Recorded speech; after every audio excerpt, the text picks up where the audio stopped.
Finally, after what seems like years of leaks, rumors, and speculation, both Xbox and PlayStation did their own version of events this week, one involving Mark Cerny and one involving Austin Evans, to detail everything about the PlayStation 5 and Series X. And one of them went really well, and well, one of them didn't. Let's get into it, shall we?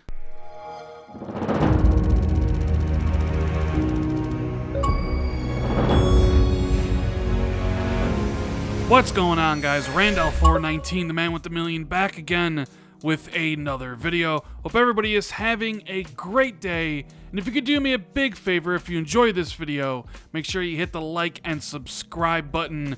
I would greatly appreciate it. And thank the Lord, the rumors and speculations can stop. We have the specs of both systems, and quite honestly, I'm gonna throw it up on screen here. I'm not gonna read this stuff off because I'm not a tech dude. All you really need to know is that Series X has a more powerful GPU and a little bit faster CPU, but the PlayStation 5's defining trademark seems to be its really incredibly fast SSD.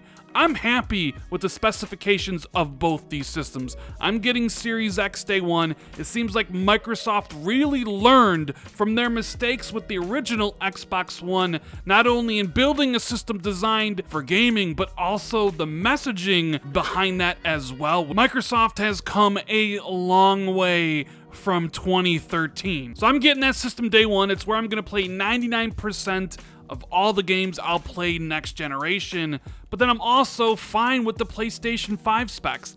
I'm only getting that system to play the exclusive titles because those are going to be must-have. So even though it has a weaker GPU and the CPU isn't as fast, that doesn't really concern me because I know Naughty Dog and Sony Santa Monica and Guerrilla Games are going to make incredible experiences for the PlayStation 5. So I'm happy with both of these systems. However, with all that said, how Microsoft and PlayStation revealed this information to the world couldn't have been any different. Microsoft, in my opinion, absolutely killed it, and Sony faltered, to the point where you had developers and game journalists actually do some PR for Sony by saying the specs don't tell the whole story. The system really is that amazing. And the reason they had to do that was because it didn't come across like that because of Mark Cerny and the way Sony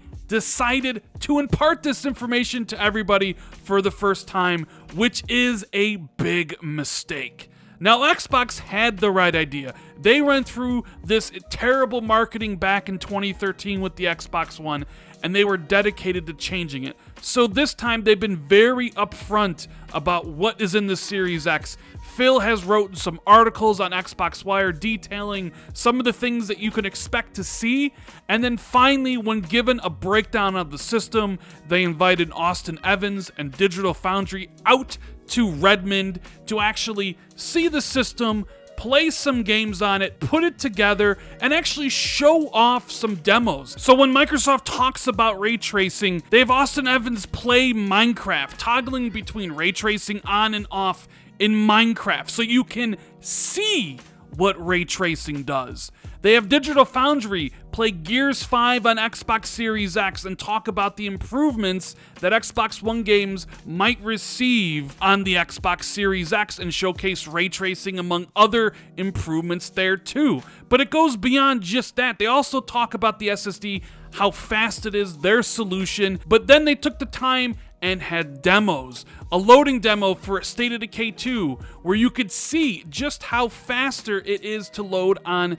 Series X, and a quick resume demo where they jumped in between 6 different games. It was show me, not tell me, and that came through really well during the presentations and videos on Monday. We got to see the system. We got to see the innards of the system. We got to see Digital Foundry and Austin put a system together. We got to see the new controller. All in all, what this really showed to me is confidence. Microsoft is extremely proud of what they have made. And wouldn't you know it, the very next day, PlayStation sets the world on fire by saying that Mark Cerny would be giving a briefing, a talk about the PlayStation 5 and how it would shape the future of games.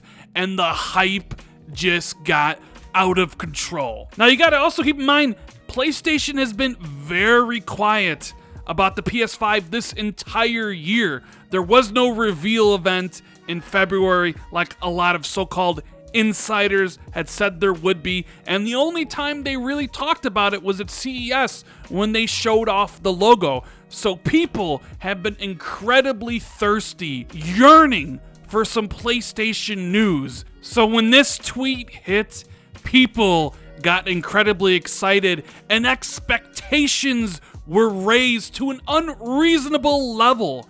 It's Mark Cerny giving a GDC talk, yet people had kind of talked themselves into this being a showcase of new games. So already Sony had kind of let the messaging get away from them. And you know exactly how this played out. Mark Cerny and a deep dive into specs basically translated into him standing in front of a podium and talking for 52 minutes about SSDs and GPUs and all the things that the PlayStation 5 is going to do. But this was a tech talk for developers.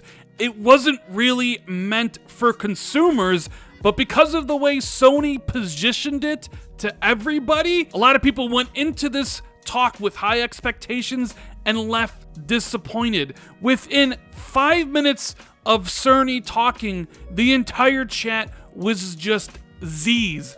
And that's not something you want from a marketing standpoint when you're first talking about your brand new product and people are bored. So while I was listening to Mark Cerny explain SSD technology and how the PlayStation 5 SSD is going to change gaming, you know what I would have liked to see? Not a new trailer for Horizon Zero Dawn 2, but how about a real-world example of how that is going to happen? And you see, when you compare and contrast these things to what Xbox did literally 2 days before, where they showed you a demo of State of Decay 2 on Series X and how much faster it loaded, and a demo of Quick Resume, and how you can jump in between 6 different games within 5 seconds of each other, that was what this talk was really missing. 99% of the people that watched Mark Cerny talk about this had no clue, had no understanding of anything he was talking about. And that's why Microsoft's decision to use Austin Evans and Digital Foundry as kind of their spokesperson to distill this really technical stuff into an entertaining video really paid off. And of course, I haven't even really talked about the whole backwards compatibility issue. It seems like they're only going to have the top 100 most played PS4 games available at the launch of the PlayStation 5 and then eventually adding more, but it's still kind of confusing and I wish they would be a little more transparent about that. But it all comes back to messaging. This was the wrong first event for PlayStation to do after not talking about the PlayStation forever. This should have been a private video for GDC people, game developers. This shouldn't have been consumers' first taste of PlayStation 5 information because they left being bored out of their minds. Now, do I think this is going to sink the PlayStation? Of course not. They're gonna come back and they're gonna show and talk games, which is the bread and butter of what PlayStation does. They are the hype machine when it comes to big AAA experiences, and they'll have that. There is one thing that concerns me though, and that's PlayStation leadership, namely Jim Ryan. He introduced Mark Cerny in the video, and I gotta say, he is the anti-hype machine. Everybody that made PlayStation 4 a juggernaut, they're gone. Jim Ryan does not scream hype.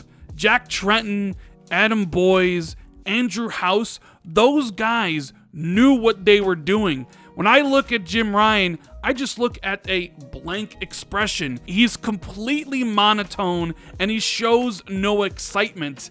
And that is a little bit concerning to me, but I wouldn't really worry about it too much in the long run. I honestly never thought I would be sitting here saying that Microsoft had better messaging and marketing when it came to their console versus PlayStation, but that is where we're at. The reveal of these specs for both of these systems was done way better for Xbox than PlayStation. But in the end, will this matter 9 months from now when these systems come out, if they even come out this year? PlayStation's going to have more opportunities to showcase games, which is what their audience wants. And of course, Xbox still needs to show everybody that they can make games as good as the PlayStation developers. Either way, it'll be a fun ride, and I can't wait till we have these systems in our hands. That's the video, guys. I hope you really enjoyed it. If you did, hit that like and subscribe button, share this out on social media, and hit that notification bell. Thank you guys for watching. I greatly appreciate it, and I'll see everybody in the next video. Later, guys.